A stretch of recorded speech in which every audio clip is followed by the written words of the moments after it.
দেশপ্রেমিক বাংলাদেশি দেশে বিদেশে যে যেখানে আছেন, আসসালামু আলাইকুম। এর মাঝখানে বাংলাদেশে অনেক কিছু ঘটে গেল। বাংলাদেশের বিরুদ্ধে সকল ষড়যন্ত্র চলমান, কিন্তু আল্লাহর রহমতে কোনো ষড়যন্ত্রই কিন্তু বাংলাদেশের বিরুদ্ধে কোনো শক্তিশালী শক্তি হয়ে দাঁড়াতে পারছে না। অপতথ্য বা মিথ্যা তথ্য সাময়িকভাবে কিছু সমস্যা সৃষ্টি করতে পারে, কিন্তু দীর্ঘস্থায়ীভাবে তা কিন্তু কখনো শক্তিশালী হতে পারে না।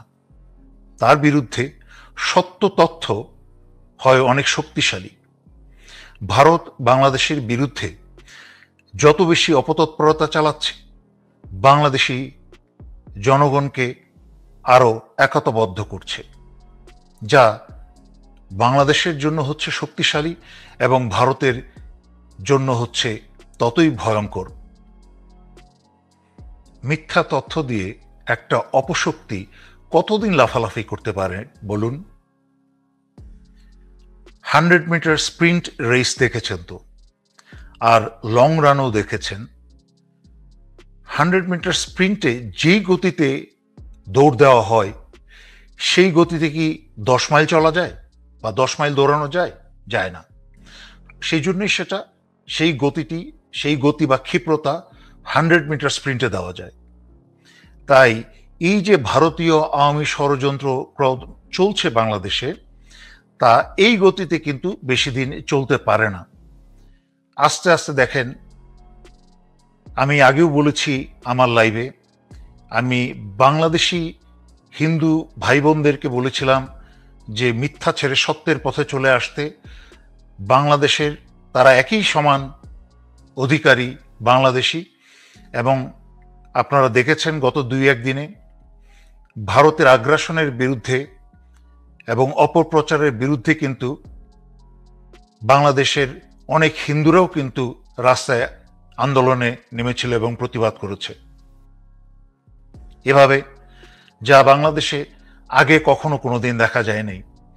এখন যেসব ভারতীয় দালাল এবং দেশবিরোধীরা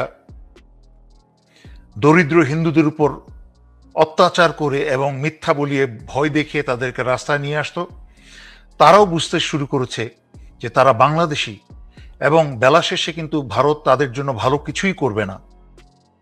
যেখানে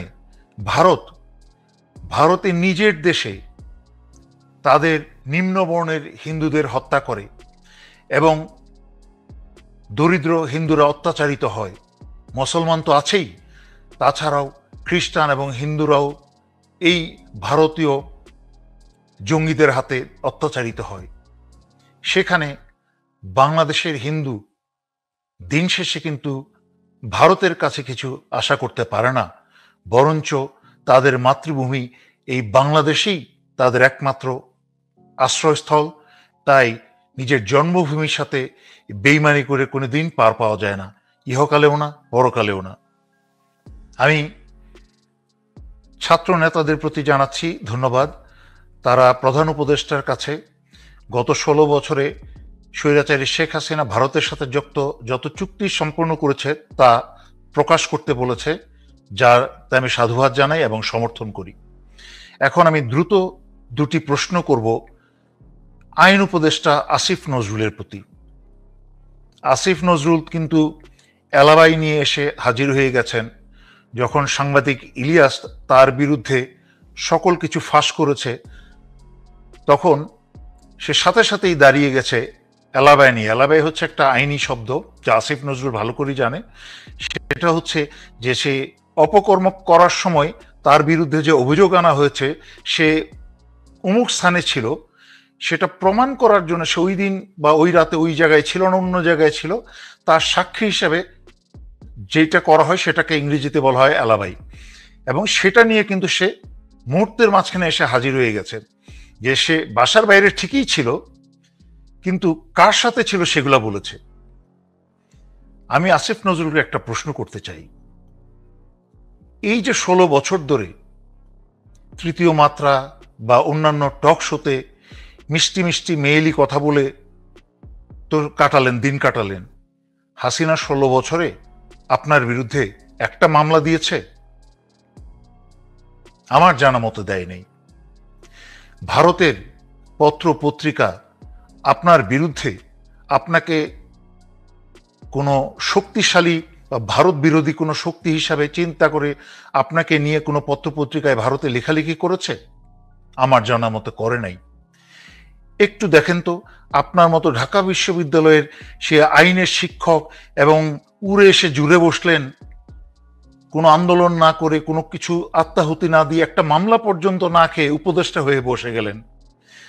আপনার পিছনে চক্রান্তের কত বড় হাত যে আছে, যে কিভাবে আপনাকে এসে এনে বসিয়ে দিল, অথচ আপনি বারবার মিষ্টি কথা বলেও এখনো ডিজিটাল নিরাপত্তা আইন বাতিল করছেন না। কেন করছেন না তা জনগণকে তার স্পষ্ট জবাব দিতে হবে। আমি নাহিদকেও শুনেছি আজ থেকে মাসখানেক আগে, বলেছে এই সপ্তাহের মাঝখানে উঠে যাবে ডিজিটাল নিরাপত্তা আইন, কিন্তু তা এখনো করা হয়নি, কারণ আসিফ নজরুল তা করতে দিচ্ছে না। আসিফ নজরুলের বিরুদ্ধে একটা মামলা নাই, অথচ দেখেন তো, ভারত এবং আওয়ামী লীগ আমাকে কেন এত ভয় পেল যে আমার বিরুদ্ধে শুধু ঢাকা শহরেই 10টা মামলা।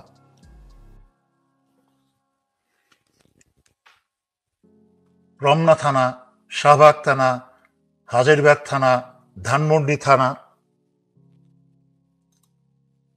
তারপর নিউ মার্কেট থানা, কলাবাগান থানা, ওয়ারি থানা, লালবাগ থানা। এখানে শুধুমাত্র 8টা দেখালাম। মানে এক ঢাকা শহরে মোটামুটি কোনো থানা বাকি নাই যেখানে আমার বিরুদ্ধে মামলা হয় নাই। আসিফ নজরুলের বিরুদ্ধে কি একটা মামলা হয়েছে? উনার কিসের অবদান এই গত 16 বছরে স্বৈরাচারী হাসিনার বিরুদ্ধে? উনি শুধু সুবিধা নিচ্ছেন, সবসময় সুবিধা নিয়েছেন। এই জন্য বাংলাদেশে থেকেও, ঢাকার মাঝখানে থেকেও হাসিনা তাকে স্পর্শ পর্যন্ত করে নাই, বরঞ্চ তাকে জামাই আদরে কথা বলতে দিয়েছে। এর চেয়ে বড় শক্তিশালী প্রমাণ আর কি হতে পারে? যেখানে বাংলাদেশের সেনাবাহিনীর থেকে আরম্ভ করে অন্য কোনো সাধারণ জনগণও যখন হাসিনার বিরুদ্ধে কথা তুলেছে বা ভারতের বিরুদ্ধে প্রতিবাদ করেছে, তাদেরকে শুধু গ্রেফতারি করা হয় নাই, তাদেরকে গুম করা হয়েছে, তাদেরকে খুন করা হয়েছে। মোশতাক, আমার এক বন্ধু মোশতাক, শুধুমাত্র একটা কার্টুনের সাথে একটা ছোট্ট করে একটা পোস্ট দিয়েছিল, তার জন্য তাকে গুম করে নিয়ে মেরেই ফেলা হলো। আবরার প্রতিবাদ করার কারণে আবরারকে মেরে ফেলা হলো। অথচ আসিফ নজরুলের বিরুদ্ধে না ছিল ভারতের মাথা ব্যথা, না ছিল স্বৈরাচারী হাসিনার মাথা ব্যথা। এইটা বোঝার জন্য কি আপনাদের আইনস্টাইন হওয়ার দরকার আছে যে আসিফ নজরুল এক সুবিধাবাদী এবং শুধু এখন এত বছর সুবিধা নিয়েছে ভারত এবং হাসিনার কাছ থেকে, এখন হঠাৎ করে এসে উড়ে এসে জুড়ে বসেছে উপদেষ্টা হয়ে? কই, আসিফ নজরুলের বিরুদ্ধে ভারতের কোনো পত্রিকা এমন করে লিখেছে? তাদের প্রথম সারির পত্রিকার হেডলাইনে, সাউথ এশিয়া মনিটরের দেখেন তো, প্রথম পাতার হেডলাইনে আমার নাম এবং আমার ছবি দিয়ে। তারপরে দেখেন দি হিন্দু পত্রিকার প্রথম পাতায় হেডলাইনে আমার নাম দিয়ে, আমার ছবি দিয়ে। আসিফ নজরুলের বিরুদ্ধে কি কোনো পত্রিকা, কোনো ভারতের কেউ এমন কিছু লিখেছে? লিখে নাই। এইটা বোঝার জন্য কিন্তু, এই সহজ কথাটা বোঝার জন্য রকেট সায়েন্টিস্ট হওয়ার প্রয়োজন নেই। সর্বশেষে আমি সশস্ত্র বাহিনীর উদ্দেশ্যে একটা কথা বলবো। গতকালকে আমি দেখেছি যে বাংলাদেশ মিলিটারি একাডেমিতে পাসিং আউট প্যারেড হয়েছে, খুব সম্ভবত 87 লং কোর্সের। এই পাসিং আউট প্যারেড থেকে আরম্ভ করে বাংলাদেশের সকল কর্মকাণ্ডের সাথে আমাদের আত্মার এবং রক্তের সম্পর্ক রয়েছে। সেই বাংলাদেশ মিলিটারি একাডেমির সেই পাসিং আউট প্যারেডের সেই আওয়াজ শুনলেই আমাদের গায়ের লোম দাঁড়িয়ে যায়, রক্ত টকবক করতে থাকে দেশপ্রেমে। এবং যখন দেখি যেই বাংলাদেশ মিলিটারি একাডেমিতে আমরা পাসিং আউট করেছি, প্রশিক্ষণ করেছি, যেই বাংলাদেশ মিলিটারি একাডেমিতে যেই সামরিক শিক্ষা আমরা পেয়েছি, তা গত 16 বছরে ভারত এবং স্বৈরাচারী হাসিনা মিলে ধ্বংস করে দিয়েছে। এমনকি আমাদের নিজস্ব স্বকীয় একটা ইউনিফর্মকে বদলে ভারতীয় ইউনিফর্মের আদলে ইউনিফর্ম দেওয়া হয়েছে। বাংলাদেশের সামরিক বাহিনীকে ক্যাডেট লাইফ থেকেই ভারতের সাথে একত্র করে ফেলার জন্য। এটা একটা ভারতের সুদূর প্রসারী পরিকল্পনা, তা ভুলে গেলে চলবে না। আমাদের এটা হচ্ছে গতকালকের বাংলাদেশ মিলিটারি একাডেমির পাসিং আউট প্যারেডের ছবি, আর দেখুন ভারতের পাসিং আউট প্যারেড মিলিটারি একাডেমির ছবি। এখন আমাদের সামরিক যে সেরেমোনিয়াল ড্রেস এবং এখন আমাদের যেই সেরেমোনিয়াল ড্রেস এবং আমাদের বিএমএতে পাসিং আউট প্যারেডের যে ড্রেস, সেটা কিন্তু অনেকটা ভারতের ইউনিফর্মের রঙেই করে ফেলা হয়েছে এবং অনেক কিছুই পরিবর্তন করা হয়েছে। আগে আমরা বাংলাদেশ মিলিটারি একাডেমিতে উলফল্যান্ড এবং গ্রিনল্যান্ড হিসেবে আমরা একটা রণকৌশল আমরা শিখতাম। উলফল্যান্ড মানে হচ্ছে শত্রু দেশ, এবং সেটাকে ভারত বলতেই আমরা বুঝতাম সেই বাংলাদেশ সেনাবাহিনীতে বা নৌবাহিনী বিমান বাহিনীতে জন্মলগ্ন থেকেই। আর গ্রিনল্যান্ড বলতে আমরা বাংলাদেশকে বুঝতাম। সেই উলফল্যান্ড এবং গ্রিনল্যান্ডের সেই বিষয়টাকেই সরিয়ে দেওয়া হয়েছে। তাহলে এই বাংলাদেশ সশস্ত্র বাহিনীতে অফিসাররা কি শিখে বেরোচ্ছে? সুতরাং আমি বাংলাদেশ সশস্ত্র বাহিনীকে বিপ্লবী ছাত্র জনতা এবং সামগ্রিকভাবে জনগণের পক্ষ থেকে অনুরোধ করব, আপনারা দেশপ্রেমিক অবকাঠামো আবার তৈরি করেন এবং এই যত মূর্তি আছে সারা বাংলাদেশে শেখ মুজিবের এবং শেখ হাসিনা, শেখ কামালের, শেখ রাসেলের সব মূর্তি অতি শীঘ্রই ধ্বংস করে ফেলবেন এবং বাংলাদেশ মিলিটারি একাডেমিতে উলফল্যান্ড গ্রিনল্যান্ড ট্যাকটিক্সের শিক্ষা আবার ফিরিয়ে নিয়ে আসবেন। আপনারা পয়সা খরচ হলেও বাংলাদেশ সেনাবাহিনীর অরিজিনাল বা স্বকীয় একটা ইউনিফর্ম ফিরিয়ে নিয়ে আসুন, যা সম্পূর্ণ ভারতের সেনাবাহিনীর ইউনিফর্ম থেকে যেন ভিন্ন হয়।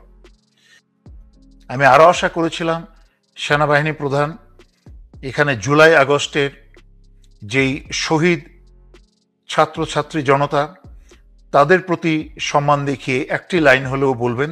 দুঃখজনক, আমি তা শুনিনি। যদি মিস করে থাকি তাহলে দুঃখিত। আমি সর্বশেষ একটা কথা বলে এখানে শেষ করতে চাই।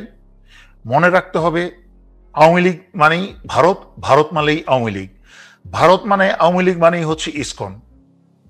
ছোটবেলায় থেকে একটা গল্প শুনেছিলাম যে রাক্ষসের জান হচ্ছে সিন্ধুকের ভিতরে লোকানো একটা কৌটা, সেই কৌটার ভিতরে একটা ভ্রমর।